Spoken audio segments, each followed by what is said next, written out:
Welcome to Season 4 of E-commerce Fastlane. This podcast helps resilient entrepreneurs thrive with Shopify. And now, on to episode 144. You're listening to E-commerce Fastlane, the podcast show to help you build, manage, grow, and scale a successful and thriving company, powered by Shopify. Listen to real conversations with partners and subject matter experts as they share proven practical strategies, platforms, and the best Shopify apps to help you accelerate your business. The time is now for you to improve efficiencies, grow revenue, profit, and lifetime customer loyalty. Please welcome your host, startup founder, and strategic advisor, Steve Hutt. This episode is brought to you by Yotpo SMS Bump, the leading SMS marketing solution for Shopify brands that are looking to build a top revenue channel. Delivering unbeatable conversions and click-through rates, SMS Bump will help your brand cut through the noise and boost sales. With SMS Bump, you can build powerful remarketing automations to recover abandoned carts or even reactivate customers who haven't shopped in a while. Special thanks to advanced segmentation filters, you can create truly personalized campaigns that will speak to each and every one of your customers, bringing in over 25x ROI. You can engage in one-on-one conversations with customers and give them the personalized experiences and tailored support they crave. What's also great about SMS Bump is their integration with key partners such as Zendesk, Klaviyo, Just Uno, and many more, including Yotpo's other solutions. Your audience can enjoy an always-on, omni-channel experience on the channel they prefer. It's incredibly easy to download SMS Bump for free and set it up in less than 5 minutes. This is the only text marketing app you will ever need for your Shopify brand. And now, as an E-commerce Fastlane listener, you get a 1-month free trial on their paid plan. So check them out today. Click the link in the show notes, visit the Shopify App Store, or ecommercefastlane.com/SMS Bump and see why over 90,000 other brands choose SMS Bump. Well, hey there, it's Steve, and welcome back to the E-commerce Fastlane podcast. Now, if this is your first time listening, this is an e-commerce show where we have honest and transparent conversations about building and thriving with your store powered by Shopify or Shopify Plus.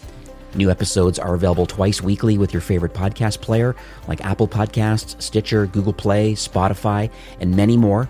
You can also stream current episodes, including a very relevant back catalog, directly from ecommercefastlane.com. Now, in today's episode, my guest is Grayson LaFrenz, who's the founder and CEO of a company called Power Digital Marketing. And they're a digital marketing agency that helps brands scale and increase their lifetime value. My prior conversations when I learned about Power Digital was through The Honest Company, a brand that I currently manage. They mentioned that they were using Power Digital for a lot of their efforts, including SEO and other things. I believe they are or currently were a partner, which we'll probably dig into a little later. But the nice thing about this episode today is that we're going to learn a lot about how their platform, and they have a lot of pieces of the puzzle, and they do a lot of things from paid to social, and they do a lot of creative. There's PR and SEO and email. They really are a full funnel, full service agency, but they also have a really unique, and then they've been on a recent merger and acquisition tear too, which we'll talk about in a few minutes also, with some amazing first party tool, that something that you may want to consider. And also some of the things that I really think are exciting right now is the fact that the market is changing and owning the full customer journey, and maybe outsourcing a little bit of your marketing to a partner might make a lot more sense than trying to learn, because it's so diverse right now and so complex. It can be challenging to wear hats on everything marketing strategy, where I'm sure we're going to learn today through Grayson that there is some opportunity to learn some of it and execute the best you can, but then at some point when you're really looking to grow and scale, that it's now is the time to kind of consider moving some of your marketing efforts over to a third party like Grayson's company. So, hi Grayson, welcome to E-commerce Fastlane. Thanks, Steve. Excited to chat with you, and couldn't be more movement and exciting news and things happening in our industry. So a good time for us to be talking. It is wild. It's an absolute wild time. I just got off another recording a few minutes ago, and we were chatting about the fact that one of the downfalls of one brand that I managed was the fact that prior to COVID, which I'm sure we're going to bring up the pandemic at some point in this conversation, but prior to that, 80% of their revenue was actually wholesale. We're talking Mountain Equipment Co-op, all these kind of large retailers that were closed, and then they decided to not open or were just selling through what they had because foot traffic was quite low. And what's interesting is that I kept pushing hard for this brand and a few others to say, listen, you have to own the customer journey. You have to figure out a way of having a better direct-to-consumer offer, because you wouldn't be in this predicament right now if all your eggs were in the wholesale basket. Great to have this, a wide view of the whole entire market, but then look what happened. Whereas we would own the customer journey completely, still do wholesale business, but really putting a lot of energy in your direct to consumer side, this wouldn't be as painful as what you're feeling now. Slowly, they've actually started to migrate over to this, and now they really completely own the journey, but it was challenging. A lot of brands aren't resilient, and they just, didn't know what to do, and they're just kind of frozen. And so that's what I'm hoping today, to hopefully we can open the kimono a bit and say, like, what do you see and what's happening in the marketplace? And I want once and for all, because you deal with a lot of kind of mid and large brands, you have a good pulse of what's happening in the industry. So let's talk first on a high level so people kind of set the stage a bit about Power Digital. What do you do? And which I know is a lot of things. And what sort of problems are you solving for Shopify brands? Yeah, great question. In a nutshell, Power Digital was created to help brands scale revenue and increase profit. And so usually when we're coming in, it's for one of those two reasons, but typically it's a hybrid of both, where they've hit a bit of a glass ceiling and are looking for more top line growth, but then have to do it in a sustainable, profitable fashion that makes business sense. And so that's really the problem that we're solving. And what the inspiration was to start Power Digital was, myself as an entrepreneur, I'd hired a bunch of different agencies in my companies over the years. And what I would get was a lot of kind of fluffy strategy. And at the time, being a pretty scrappy entrepreneur, I had a lot of ideas, a lot of strategy, not that we didn't want more, but what we really needed was help to execute at a very high level and then iterate on those plans. And I just could not find that. And it was a huge frustration I had. And what I found was that was a frustration that a lot of brands had at different stages of the growth cycle.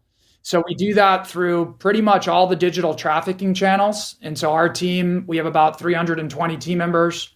They're broken into very specific departments. So our Facebook advertising team only runs Facebook ads. Our performance creative team only does performance creative. SEO only does SEO. Email only email. So they have very deep channel expertise, but then we build a custom team around the brand to help bring strategy and execution on a really deep and data-driven level. And so kind of in a nutshell, we help brands scale, grow revenue, get more profitable, and we do that through traffic, a lot of conversion rate optimization, and then also we do a lot on the retention side to drive lifetime value and make sure that we're acquiring the right customers that are the most valuable to the business and are going to have the highest, repeat purchase rate and go forward value.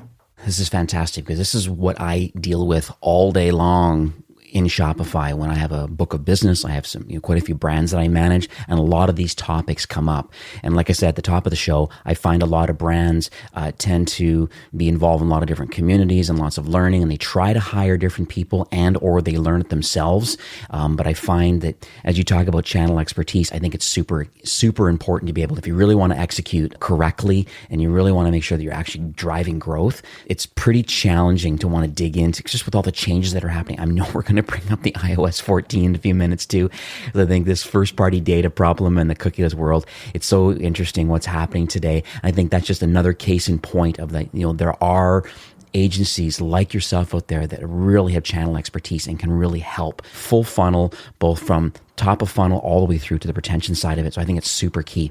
So let's talk about the journey, because I'm always fascinated why people build companies and what specifically, because it's not more than just, I want to make money. I think you have a much larger idea around this. I've listened to a couple other podcasts, seen you on a few videos. So I understand your journey a little better than maybe most today, but let's share what uniquely you believe uniquely positions you and the founding team, I guess, on a couple points. Number one, to have the desire, and number two, to have the expertise to even want to create this marketing agency? Yeah, great question. So, my journey started in 2007. I graduated college and I'd been exposed to entrepreneurship and I wanted to be an entrepreneur. And I actually had what I think was a pretty great idea at the time to start an online prep course to tackle the problem of a lot of college students that failed out, or they changed what they wanted to do and ended up wasting a lot of money or racking up a lot of debt.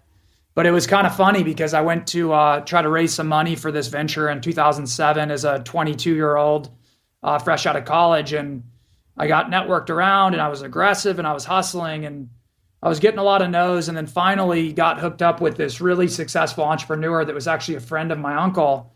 And he told me, Grayson, you're ambitious, but you don't know anything. You have no skill set. And it's 2007, dude. No one's going to invest in you.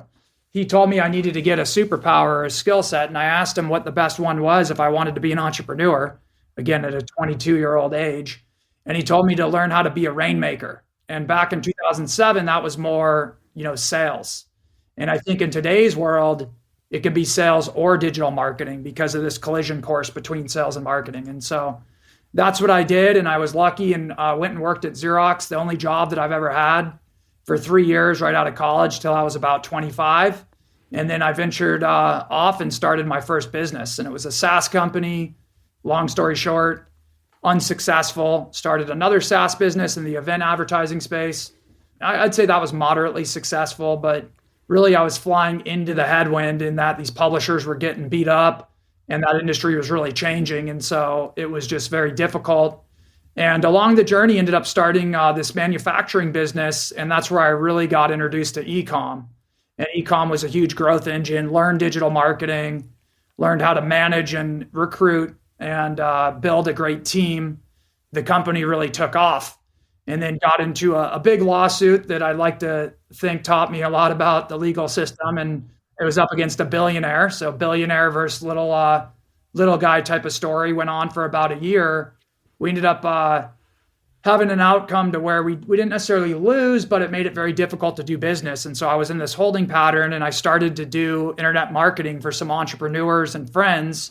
And I had two partners, my cousin, Nick, who had worked in the agency world. I had never worked in the agency world. And then my college roommate, Robert, who I'd started the other companies with. And so that's how Power Digital really started. And that was in 2012. And it's been just a super fun journey. For me as an entrepreneur, the agency world is awesome because you get a new shiny toy every single week and you get to see a lot of sets of data and you get to see a lot of different companies that have different models and problems that they need to solve and are at different phases in the life cycle. And so it's been an amazing journey and learning experience. But I think the biggest reason why we've been successful, the biggest two reasons is, number one, I don't come from an agency background. We do things differently. And the agency world is totally broken. And most of the agencies that are out there won't be there in 5-10 years. And I think our industry's gotten a bad reputation because of a lot of these kind of bad actors and bad players. And so we've never followed the agency model. We've always done it our way with technology, what makes sense to us. We've always put our people first. And in doing so, our clients win in a big way. And then second is that we've been able to build a pretty special team, scaling from 3 people to 320 people now. And we have had a 95% employee retention rate, which for our industry is really world class. So we've been able to attract great people, empower them and coach them up and keep them for a long time. And really our culture is that of a growth mindset. So everyone's getting better week in and week out. And it makes it a lot easier to win and succeed when you've got stability in that regard and a group of people that's really focused around improvement and learning and getting better day in and day out. Thank you so much for sharing that. It's nice to just to have context about kind of the leadership and kind of, well, how are you running this company? I love the fact that you put people first. I really feel that it's like any brand, but it really is the communication. It's like Shopify, for example. It's how I deal with my book of business represents Shopify. Even though, Shopify has its own mission, I understand exactly how the company is run and I know how I should interact with the brands that I manage. And it sounds like exactly the same thing. You're empowering your employees to make good decisions quickly, but with channel expertise. I think that's fantastic. So Let's dig into a little bit about the access to data that you have, because I know as an agency leader, you obviously, I see the logos on your homepage. I have personally have a couple brands that are using your solution and a couple audits and things that are currently underway right now. You have some real fast growing mid to large brands that are on Shopify right now.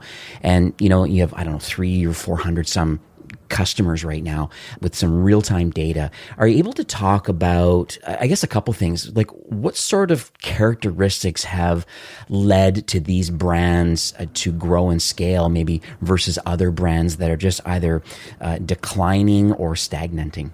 Yeah, it's a great question. And, one thing that I think most of us know, and you kind of touched on it at the start of the show, but bigger brands have a massive advantage. And the advantage that they have is brand equity. They typically have lots of organic search, which makes the economics work a lot easier when you look at the ROI equation of e-com. And there's already trust. And so it's conversions higher, things like that. And so for challenger brands or brands that are looking to really disrupt an industry, they've got the deck stacked against them to an extent. So it is different when looking at those two groups. But when looking at more of the challenger brands, there's definitely some elements that make it a lot easier to succeed and scale. And I'm going to pretend like, these brands are not just, backed by hundreds of millions of dollars that they can just pump into the machine, and they have to be a little scrappier and they have to find ways to get profitable. Because I think if that's the journey and that's the way that you build your business, you have a lot more options. And typically you can hold on to a lot more control, a lot more equity, and have a much better outcome over the long term and be truer to the mission that you're on. So some of those are recurring revenues first. For me as both internet marketer, entrepreneur, and investor, this is something I look at. And I personally will never start a business again that doesn't have recurring revenue. Every time that I've failed as an entrepreneur, I didn't have recurring revenue. And every time I've succeeded, I've had it. I don't think it necessarily needs to just be like a subscription model, but at least some sort of consumable that requires a repeat purchase on a regular basis. And so that allows you to really understand that lifetime value, and it gives you a lot more room, because typically for most e-commerce stores that we see, the economics of acquiring a customer the first time are not that exciting. Usually it can be break even or maybe you're making a few bucks on that first purchase. But where the profit really typically comes in is on the second, third, fourth. That's number one. And, you could think about your product mix now. And if you don't have that, think about adjacent products that you can establish or that you can build and expand your line that may give that to you. Second would be average order value over $75. So whenever we see an average order value under 75, and I'd say, you could say it's 70 or 75 or 80, but right around there, it's just really hard to get the prospecting economics to work, because, you've got the cost of traffic, then you've got your conversion rate, then you've got your average order value and whatever your gross profit is. And so what we found is that when that average order value is $75 or higher, that engine works a lot better and you have a lot more room to make that formula work to your advantage. So if you don't have it now, there actually are a lot of apps in the Shopify ecosystem that can allow you to, increase that journey that the customer has and get them to add additional product to the cart. There's also things that you can do on the sales side of things. Obviously, product development should be really tied in with marketing and your marketing data. So it's not like you're stuck if you don't have it, but that would be something that I really look to and focus on when looking for brands that are going to be able to profitably scale really quickly. And then channel diversity would be another one. And so we see a lot of brands, especially with some of our recent acquisitions that we've done and some of the customer base within those acquisitions, but they're just really dependent on one channel or two channels. And that to me is super scary. And usually you're going to hit a glass ceiling when that's the case, or you're going to be really vulnerable to competition or changes in that ecosystem. So that's another really important element. And then the last two that I would say are, I see so many entrepreneurs and founding teams that don't have that rainmaker. So they don't have somebody that is both passionate, so they love it, and has a superpower for acquiring customers or scaling revenue. And I think that's a really hard thing to outsource in entirety. So I think you can outsource, parts or partner on parts with people like us.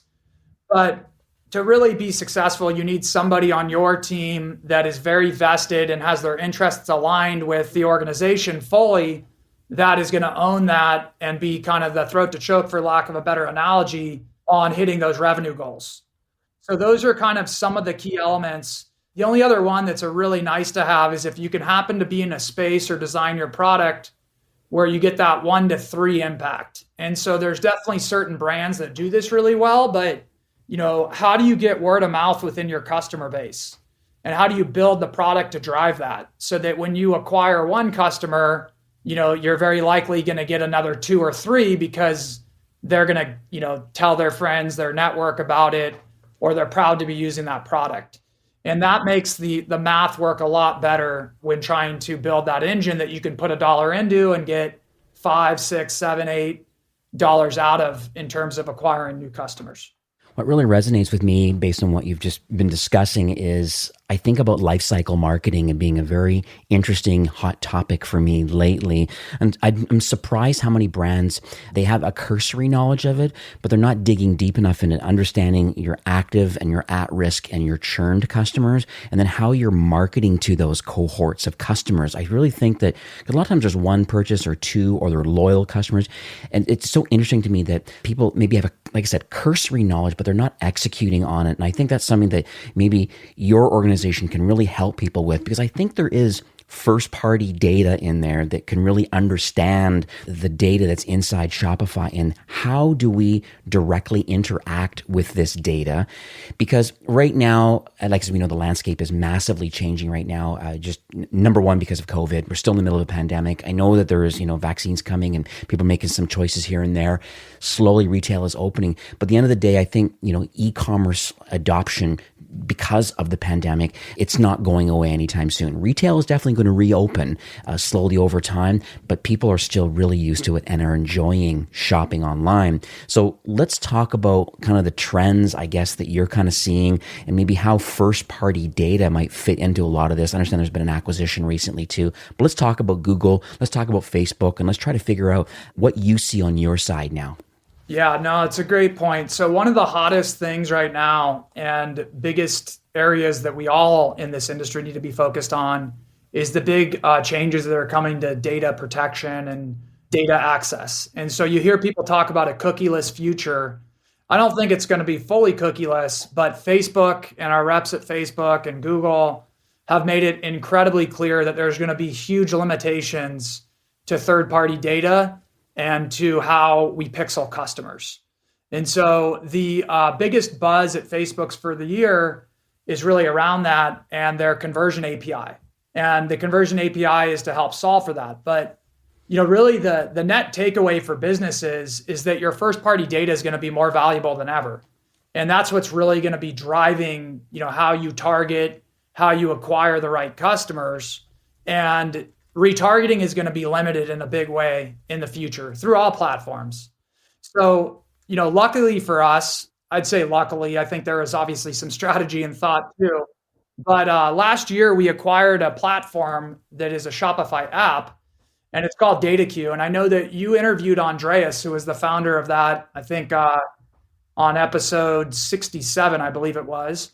DataQ just does just that. So the biggest challenge that brands have with first-party data is one, first of all, just collecting it and having enough customers to make it really actionable and a big enough data set. That part most people can figure out.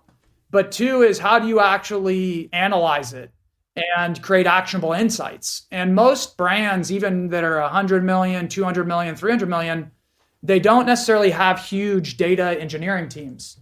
And so DataQ is basically a first-party data analysis tool. And we're going to give you a code and offer a year for free on DataQ to anybody listening. You can look it up in the Shopify App Store. And I believe that the 12-month free code is Fastlane, is the coupon code or whatever.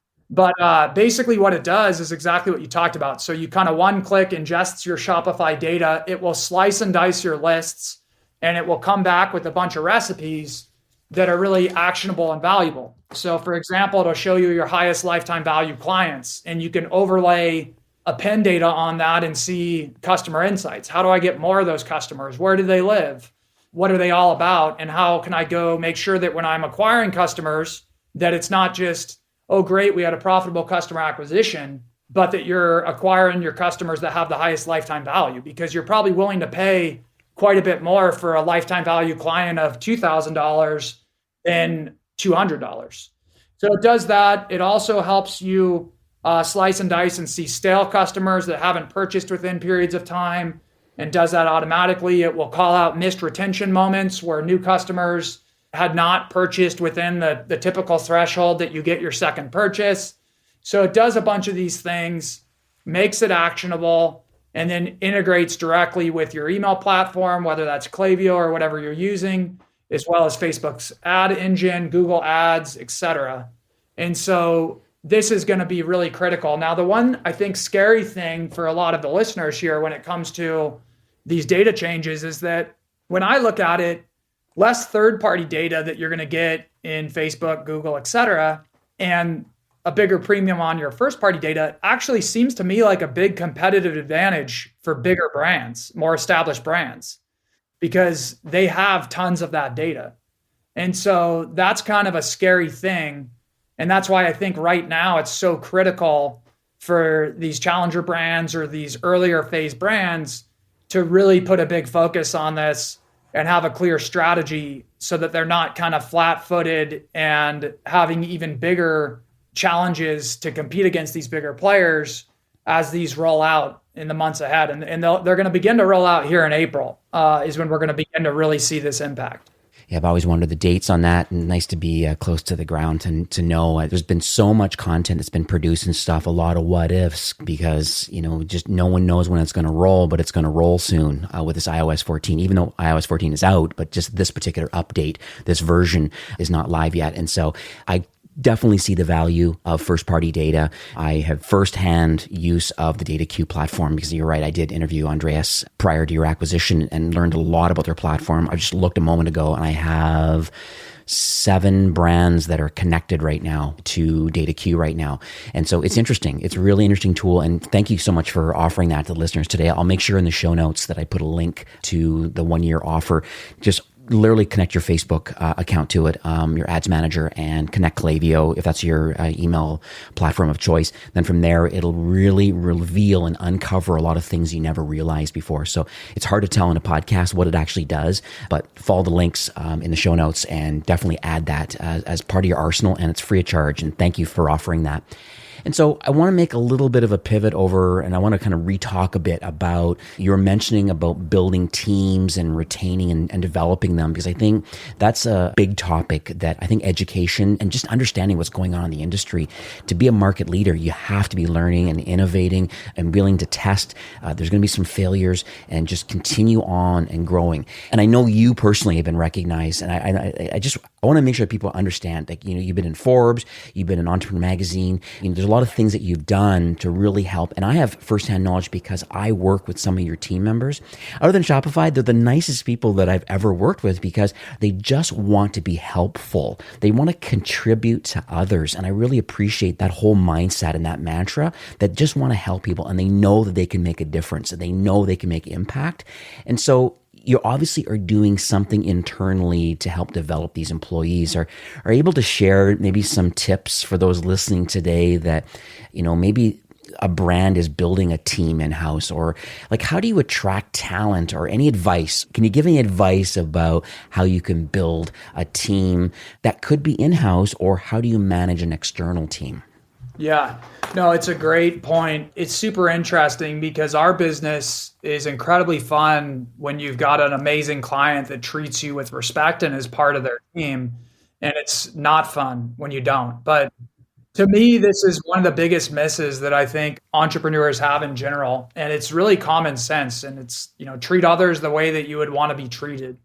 And that's the approach that we've always taken. And I think, we've done a lot of great things and then we've missed. And I think when we miss, though, the great thing is that our team knows that our intentions are really good and that we're really working hard and trying to do the right things. And we own that.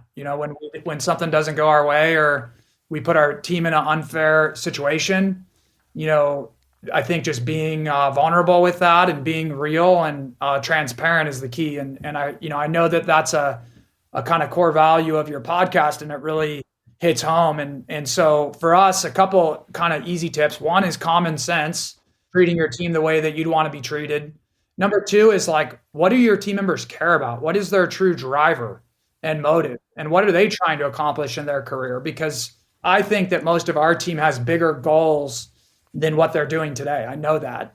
And so if I can help equip them with the skills and help them on their path towards that bigger goal, whether it's to be a CMO or a CEO or an entrepreneur, or just have amazing quality of life and feel fulfilled in what they're doing, if I can help them on that journey, then it's a win-win.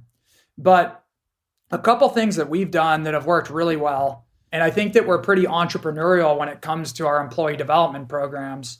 First of all, a couple of years ago, or maybe 6 years ago, I remember I was sitting on my couch at home over winter break. We used to take a couple of weeks off for winter break in the very early days.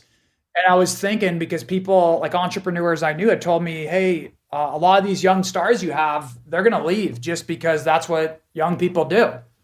And I remember thinking, it doesn't have to be that way. And I thought back to my own experience where I almost left Xerox for a total lateral move.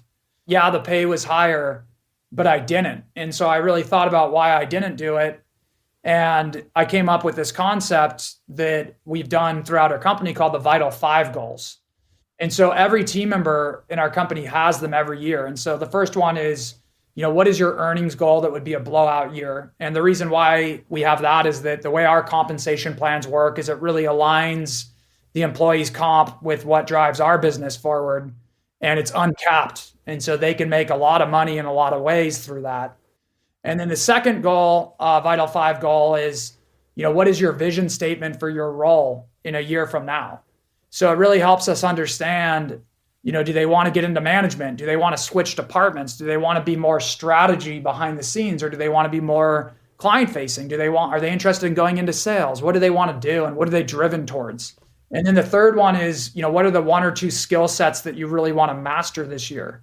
And what I found is, especially young people and millennials, myself being one, they want to grow. They're motivated by feeling like they're growing and learning and improving. And so the more that we know where their interests are, the more we can bring them those resources and assure that they get that experience and they learn. And then the fourth is their big personal goal to assure that they've got balance. And then the fifth is how they need management or leadership to show up to assure that they're really supported. So we track all of those, we keep score and track them quarterly. And, if we can hit all 5 of those for a team member, why would they leave? They're earning what they want, their role is progressing, they're learning, they're supported, and they're empowered to hit their personal goals. So that's kind of a common sense example that I think people can put their own spin on and do it their way, but has worked really well. And then we get creative. Like right now, we're doing a Power Digital MBA. We've done it multiple times. We have a lot of team members that want to learn more broad business. It's also valuable to us. The future of our industry is being more than just a marketer or digital marketer, but really a business consultant that understands what executives care about, understands what drives value for businesses, et cetera. And so we've put together this curriculum, and this is our second or third year doing it, where we have experts from within Power Digital that speak to subjects. So I spoke on entrepreneurship, for example. And then we bring in external speakers. So we brought in Dylan Whitman, for example, I think you've had on the show, to talk about entrepreneurship. So I did the first module, and then Dylan did the second. And they get to hear from both of us and kind of different perspectives and backgrounds. And so we do that for a bunch of subjects. It costs nothing. The team members, they do this before work. It's totally optional, and just really, really neat to see how inspiring it is to them and motivating. And so I think in simple, terms, it's treating people the way that you'd want to be treated, showing them how they fit into the bigger vision and how they're not just a spoke in the wheel, making sure that you're coaching them up and helping them have the experiences and learnings that they want and that they're drawn towards, and just getting to know them on a personal level. And I don't think that any of this stuff needs to be super expensive.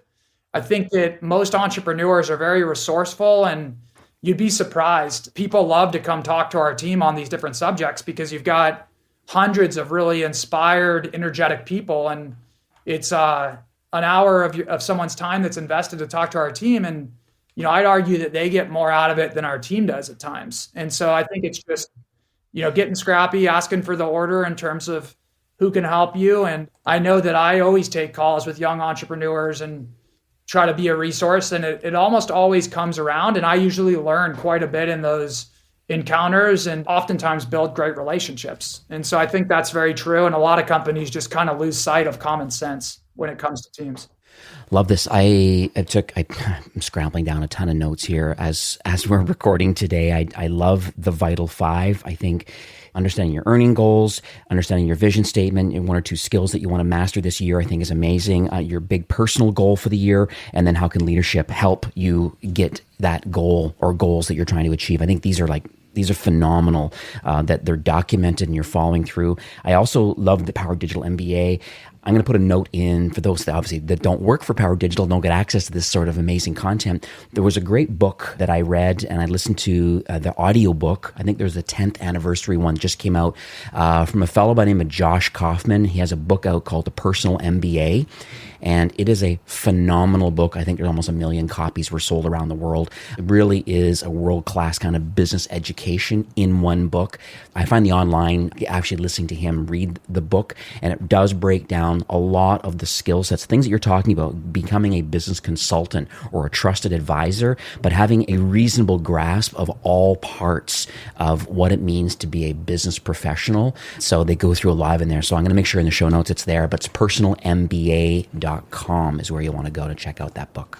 Now, this show has a diverse range of entrepreneurs. I'm sure you can appreciate there's, 10 or 12,000 people download the show each month. And from your vantage point, are you able to maybe offer more advice? You've given a ton of advice already, but just more specific advice as it relates maybe to Shopify brands. I have some that are in the early stages, but I have some in the growth stage, and there's some listening today that will be on Shopify Plus that are in the scale phase. So maybe we can figure out how you want to massage this kind of question into just some good practical advice from what you've seen. I mean, first and foremost, surround yourself with your peers or people that have been more successful than you have at that stage. And so for me, that's been incredibly valuable. And I think I've avoided a lot of pitfalls. And also it's drawn me towards a lot of wins. And two groups that have been great for me in that have been the Entrepreneur Organization, EO, and the Young Presidents Organization, YPO. But there's peer groups for industries. I think there's a lot of value to that. And I believe in that concept. Surround yourself with racehorses, you're going to be a racehorse. Surround yourself with donkeys, you're going to be a donkey. I think the other thing for e-commerce is I feel like a lot of companies, and one thing that drives me crazy sometimes because this is something that we can't impact as much, but product development and customer acquisition and marketing need to live in unison. And I think that they're really siloed. And so as you're working on your product roadmap and iterating there, I think really working backwards and saying, what does the customer data tell me? What do my customers want that I have today? How can I test this and see what they'd be willing to pay for this and if the economics work out? I think there's a gold mine there, and your list is one of your biggest assets. And we were talking about first-party data. That's what that is. And so to me, that's a really easy winning formula. If you can start to get more value out of your current customers, the acquisition price is so low because it's sending an email or a text or whatever that is. So I would really look hard at that and try to focus on that. Another is just simplifying your business. I've made this mistake so many times, but having really simple metrics. So like within my business, it's new business is pillar. We have a 4-pillar system. Every employee in our company would be able to articulate this to you. And we keep score weekly, monthly, quarterly. And the first pillar is new business. And we've got very specific goals. And then we've got an executive that owns that metric, is held accountable to it. So there's very clear accountability. And then it's broken up to get there across a bunch of team members that have sub goals. And then we've got service expansion. So that's same customer, different product. Very important metric to us. It's the most scalable type of revenue that we can get because it's far less burden on the engine, the growth engine, than adding a new customer. And same thing, we've got clear ownership for it. We've got really clear about 8 years of data that show the more services that we're doing for a customer, the better the results they get. the longer they stay with us and the more profitable it is for us. So that's a pillar for us. And then the third is retention. So client retention or the inverse of churn. And then the fourth is efficiency. And we use a really simple metric around efficiency to assure that we're getting the margins that we want. The umbrella metric is profit per production employee. So, I would think about that within your own companies is like the three things that drive your economic engine within your business. Does everybody in your company know them? Are you keeping score? Because what you measure tends to improve. Do you have clear owners? Are those owners capable of owning that metric and hitting that target? But how do you really make it the bigger goal that you're working towards or the bigger vision that you have, more digestible and simpler for everybody to execute against? That's another one. The last one I'd say is just premium talent is worth it. Really early on, I was cheap, and I'm probably cheap in general. And I think a lot of entrepreneurs are, but it's been eye-opening to me how easily you can get a return on that expensive team member or executive or a partner. And so any investment we're going to make, we've got a simple one-pager and there's what is your ROI case against this investment? And we focus more on the ROI than the investment, because if there's a clear ROI against it, then it could be a great investment, even if it's, super expensive. And it took me a long time to learn that and figure that out. And I think that life could have been a lot easier. And some of the sacrifices that I had to make personally and that our team had to make could have been avoided. Like balance was one of them. I mean, I lacked balance in my life for many years. I didn't probably achieve it until a couple of years ago because of this. And so I would start looking at, talent and those costs and looking at the flip side, which is what is the ROI? How confident are you in that ROI? And using that to really make those decisions. So those would be some of the things that I've kind of learned over the years and definitely made plenty of mistakes that I can share that now have become, I think, assets towards our growth when they were probably more anchors in the past. Thank you for sharing that. I really appreciate it. So I think that's what entrepreneurship is all about. It really is paying it forward. Failures are only failures if you choose to quit. And so it sounds like what's happened through your career is that there hasn't really been any failures. I mean, there's been some projects that haven't worked out as planned, but picking up the pieces and learning from it just makes you a better entrepreneur in general. So thank you once again for sharing that. Really appreciate it. So what does the future look like for Power Digital? I understand your mission and I understand your pillars. I understand the employee growth side of it. And so it's interesting to me how this engine all works for Power Digital. But let's talk about, I guess, the remainder of 21 and beyond, or just end of the day, how do you believe you're going to continue to offer value and assistance to Shopify brands? Yeah, so we're on a mission to be the most valued and respected performance marketing agency in the world. We're well on that journey, and there's some great companies that we're competing against for that crown, I guess. But really what it comes down to for us is just empowering the young people. This industry, especially digital marketing, is a young person's game in a lot of ways in terms of innovation. They can see the trends. I mean, at my age, I'm 35 now, and I feel like I don't see the trends like I did even years ago. And so we need to create a really safe place for the youngest and brightest to come in and innovate and help us continue to evolve and identify new channels and where the puck is going and have them surrounded by veterans that can help them execute against that. We need to continue to foster a culture where people are not afraid of failure and are willing to test and try stuff to drive innovation.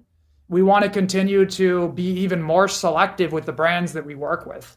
And for us, it's never been about the big logo of the brand as much as core values match. So is this a brand that treats their people and their partners the same way that we do? Is this a brand that's poised for explosive growth that we can help them realize, and are their goals doable? Because our formula for growth has always been around aligning ourselves with great brands, helping them hit their goals and growing with them. And so those are really where the focuses are, and just continuing to be aggressive on recruiting great talent and developing that talent and taking care of them. And one of the really exciting things and that's unique about us is that, we're a tech-enabled service business. I don't know any agencies that really have that type of technology. And the biggest technology asset we have is called Nova. And one of the beautiful things about Nova is that it can connect to a brand's first-party data, and it will go and analyze and give you a score on every customer acquisition channel based on your economics and your data. And it uses quantitative data analysis through the engine itself. And then we have a team of analysts that are doing the qualitative side, things like, creative, which is a little harder for us to quantitatively score currently. And so it gives you a report card through this appraisal process on the gaps in your strategy. And it also gives each channel a viability score, and it forecasts growth. So we do a lot of these for professional investment firms, private equity, growth equity, VC, and they hire us to do these. But more importantly, we run these so that we can pick winners and brands that we want to work with, because we're very confident we can blow their numbers out of the water and grow them. And when we do that, we become that partner that gets to grow together. So really for us, it's, attracting more of the right brands, being very disciplined and not, budging on what Nova tells us, and really going with the winners and being willing to turn away the brands that are unrealistic in terms of what they think they can do. And when the data is telling us otherwise, to just continue to focus on progress and getting better. And what's exciting, I think, for me as an entrepreneur and as CEO is, we've had a lot of success, but we have so much room for improvement and so many things that we can get way better at. And I think that'll really always be the case. And I think anytime in your business that you think that you kind of have it figured out, that you're in big trouble, and you've probably reached the peak of where you're going to go, and there's nowhere but down that you can go from there. So that's really what's exciting. And one of the great things is we've got a big chunk of team members at Power Digital that have, equity in our company and are really vested in our growth and our mission as we continue to do so and head towards that path of being the most valued and respected private agency. It's going to be a huge group win, and it's going to help a lot of people do something that they never thought was possible. And so that's super motivating to me and exciting, and something that really keeps me going and super energized about what we're doing. I love it. So let's talk about some offers that are available today. You talked a little bit already about your acquisition of DataQ. I'll put the link to that podcast and the offer. I guess you mentioned it was going to be 1 year access to that first party data. So let's talk about that. And if there's anything else that you want to share, just kind of more in closing about any kind of offers. Yeah. So first of all, I would love to connect with any entrepreneurs that want to chat. Hit me up on LinkedIn, Grayson LaFriends, and love meeting more amazing entrepreneurs. And then offer-wise, would love to give any of you access to DataQ free for a year. You can just search it in the App Store. The code is FASTLANE, one word. So check it out. It is going to make life easy. It's going to slice and dice your lists. It's going to give you a bunch of actionable insights. We'd be happy to have one of our analysts kind of help show you some of those insights and what to do and what we do with them. We use this tool ourselves. So do a lot of the top agencies in the space. So it's really powerful. We also are willing to offer a few free Nova appraisals. And to give you context, we usually charge 20 to 50K when we're just doing those one-off. We would be open to evaluating doing some of those for free for some of the audience. So just hit me up about that, and I can get you in touch with the Nova analyst to look at doing that process. Yeah, would love to be a resource for any of you and help in any way. Definitely have seen a lot of brands have a lot of success, and have seen a lot of brands that haven't quite had the success that they want, and have learned a lot along that journey. And so happy to share those with anybody interested. Thank you for offering those 5 free Nova audits. I have a couple brands that are in the middle of getting these audits done right now. And I actually got a copy of a prior one done. And it's a pretty significant piece of content.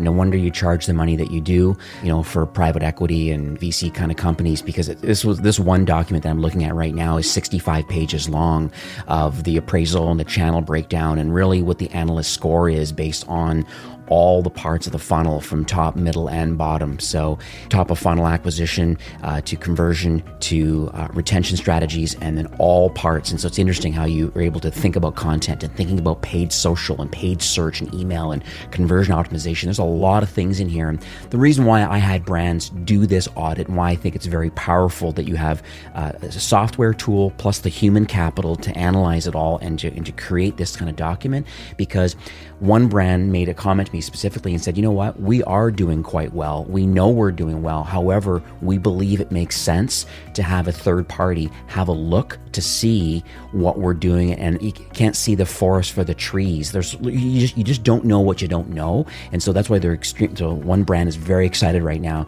to get access to this audit and then say, yes, you're right.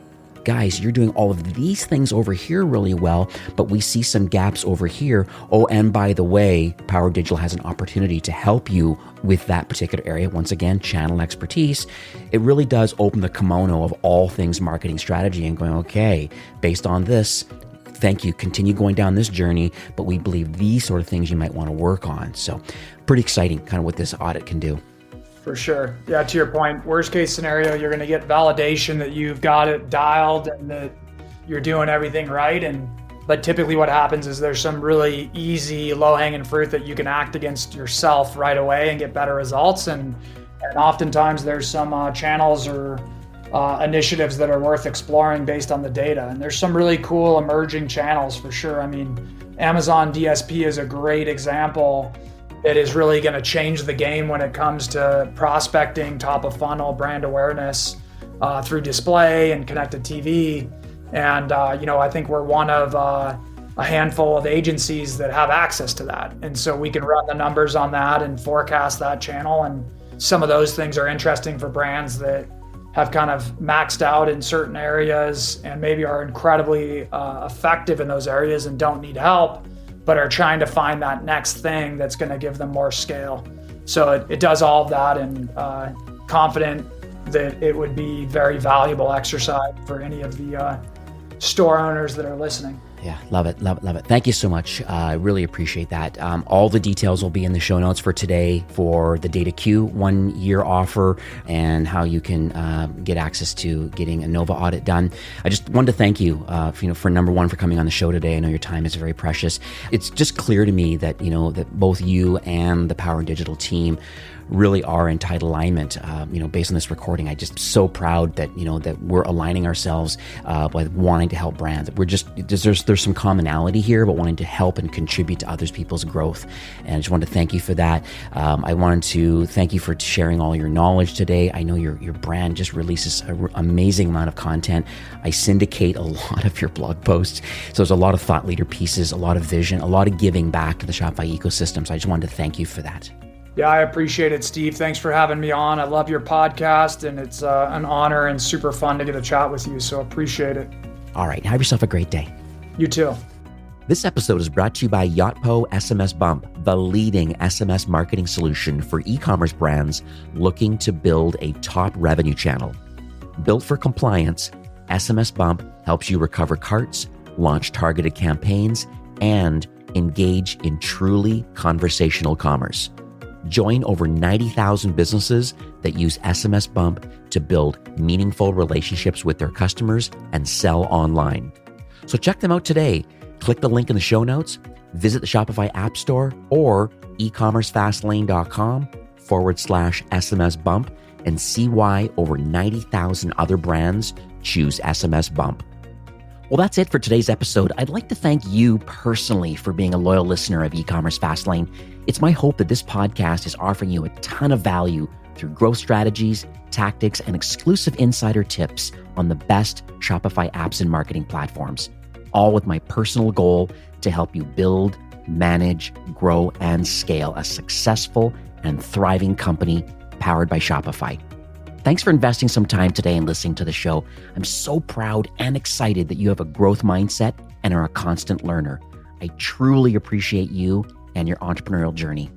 Enjoy the rest of the week and keep thriving with Shopify.